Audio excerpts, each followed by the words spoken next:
Welcome back to Dead Good Book Reviews. I'm Judith and you're watching another episode of Overbooked here on the channel. This is the series where I review every single book on my shelves because I can see ghosts and they're telling me to do it. Today we are talking very slightly about V.E. Schwab's Cassidy Blake series. I'm just pausing for the intro music. So this is one of those complicated overbooked situations where past me has made decisions that present me finds frustrating but also kind of has to live with.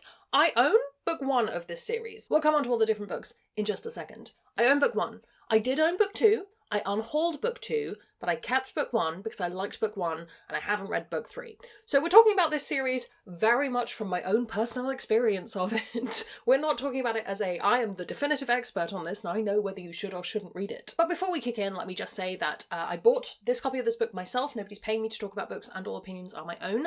I'm going to keep this as spoiler-free as humanly possible. We're going to talk a little bit about the second book in the series, but don't worry about it too much. It's not going to ruin anything for you. If you do want to go in knowing absolutely nothing, click away now. I'll also link the storygraph for the book below in case you want to check out any user-generated content warnings. This is a middle grade. This is V.E. Schwab's middle grade writing. Spooky kind of middle grade. I would say if you're recommending this to middle grade readers, I would be at the upper end of that just because we get into death in a lot of ways. But hey, maybe that middle grade reader is like me and you want to read all the books about death that you can. City of Ghosts, book 1 came out in 2018. Tunnel of Bones followed in 2019 and Bridge of Souls came out in 2021. If you don't know who V.E. Schwab is, just go watch the last few videos on my channel. I've been reviewing a lot of her stuff. Suffice to say, she's written oodles. Sometimes she shows up, especially in older stuff, as Victoria Schwab, because there was a point in time where all of her middle grade and YA was coming under Victoria, and all of her adult was going under V.E. Now it's all just going under the same thing, so I think newly released ones of these say V.E. Schwab, not Victoria Schwab, but I'm not 100% certain. One thing I think is worth noting in terms of V.E. Schwab's kind of life is that she actually does at least own a home in Edinburgh, a flat in Edinburgh, and lives there some of the year. She lives in a bunch of different places. One of those places is Edinburgh, which is where this book is set. So let me tell you a little bit about this. Our main character and the titular character of the series, I guess, is Cassidy Blake, or Cass, whose parents are paranormal investigator TV show kind of people. They're presenters of effectively not necessarily a ghost hunting show, but like a ghost history show. And we meet Cassidy after she's had a near-death experience and can now see ghosts and kind of interact with the beyond the veil effectively. And each of these books takes place in a different city and follows Cassidy's adventure. I've only read the first 2, so I can only comment on that much, but it was one of those things where there is a unique story in each place, but they're kind of building on a wider meta plot. Haven't read book 3, so don't know that it does the same thing, but book 1 is in Edinburgh, book 2 is in Paris, and it kind of does that middle grade thing of giving you like a bit of history about the city, and you know, you get to know it a little bit, and then we move on to another place where there are interesting ghostly ideas going on. That's the vibes. I think that would give you enough of a, I know I definitely want to read this based on the plot alone. But let's talk about the other aspects of this. I've already mentioned, but if you are a person who reads middle grade or other fiction, and you really enjoy that kind of spooky factor, I do think these books manage to hit that pretty well. There are some truly scary, not like horror elements, but just like that nice eerie ghostiness in this series, particularly in book 1. I really like a lot of the villains. They feel very villainous. I think often in my experience of reading middle grade, some of the villains feel a little bit caricature-y, and I think adding that supernatural element to it helped it feel more high stakes than it might otherwise have done. So yeah, I would say a good middle grade for those who enjoy the spookier things. Obviously, I'm not a middle grade person anymore by quite a long shot, so trying to put myself in that mindset as to why someone might enjoy this, I do think it would be a good way of learning about cities, particularly if you're not a person who's ever been to any of these places. Edinburgh was a really good start. I know Edinburgh very well, and it was nice to kind of experience it through that, almost like doing a ghost walking tour, but you're in a book. Maybe? And Paris likewise had that kind of vibe to it. Where is Tunnel of Bones set? I did look it up before starting this video and then I've completely forgotten. I don't mean Tunnel of Bones, I mean Bridge of Souls. That's why that's confusing me. New Orleans! I knew I remembered it, but I didn't until the second that I read that. In terms of kind of getting interested and involved in that idea of cities, I can see that being a really big appeal, especially if I'd read these when I was a lot younger.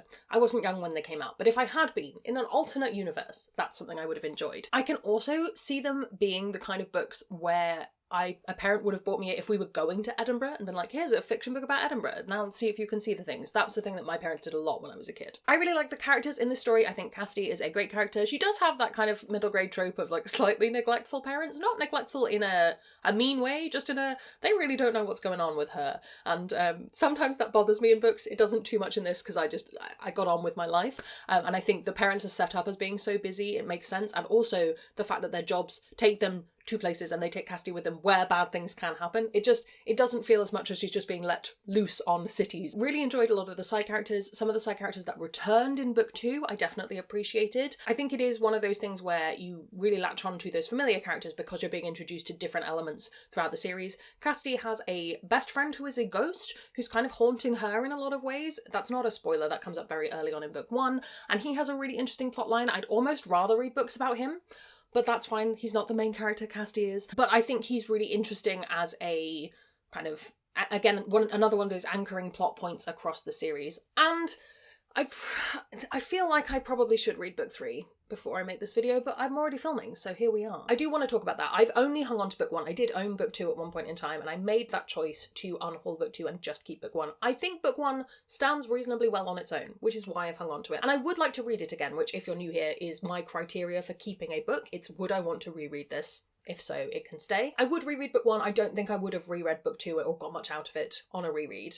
And I think my logic was that I could probably get book 3 from the library, but it has been kind of 2 years since it came out and I've not sought it out. So I think it's probably a case of I've simultaneously aged out of this, and also even more so than I had before. And there just isn't that, oh, I really, really need to find out what happened in book 3. It's only thinking about it now that I kind of go, oh yeah, would maybe like to finish that one day before I pass on into the void. And I don't think book 2 was as strong as book 1, and therefore I don't feel like book 3 will be any stronger than book 2, and I'm not super motivated. So that would be maybe a warning if you're a person picking this up who you're not certain of whether you're going to enjoy this or not.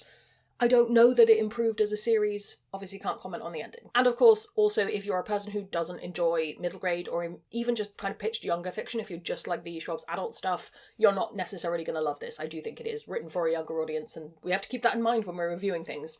I have to look at it as a completeness thing, but they are very different from things like the Shades of Magic series, which we're going to review next week. But I'm going to review it in about 10 minutes, so that's me. Some other things that I think have similar vibes to this, if you wanted this kind of energy, but maybe you have already read these and you want something else, or you like the idea of this, but you're not sure if this is for you.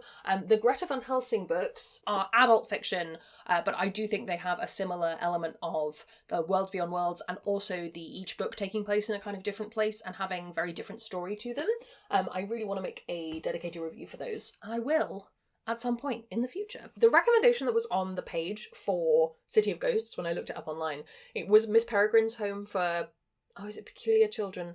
The Miss Peregrine books. I don't know that I would necessarily put them together. I think it was probably a case that the film had come out. So if you have read that recommendation and you're not sure, I don't think they're wildly similar books. This feels much more modern in a lot of ways, weirdly, even though Miss Peregrine is a modern day set book. I think there's elements of time stuff going on that maybe you could make an argument if you squint at it, but for me, I don't think they were particularly similar. Maybe something like Skinful of Shadows, which is a YA book by Frances Hardinge, which has a character who can speak to ghosts. That is a historical fantasy, but it is very good. I really enjoy that book, and I love Frances Hardinge, and I recommend her at any opportunity. And in terms of middle grade that I've read recently, very different in vibes, but just for the sake of completeness, if I'm talking about middle grade, I've really enjoyed B.B. Alston's Supernatural Investigation series. So I recently read the second book in that, which is Amari and the Great Game, but the first book, I'll put the cover up as well. So good, such great middle grade, definitely something I enjoyed. Very different from this, but as I say, for completeness' sake. Should you read City of Ghosts? I think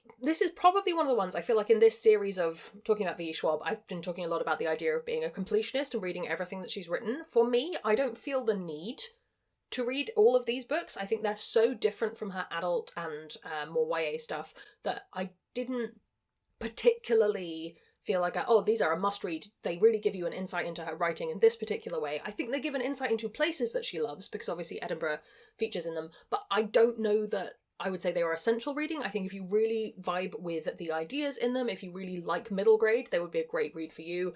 For me, middle grade younger YA, I should probably say.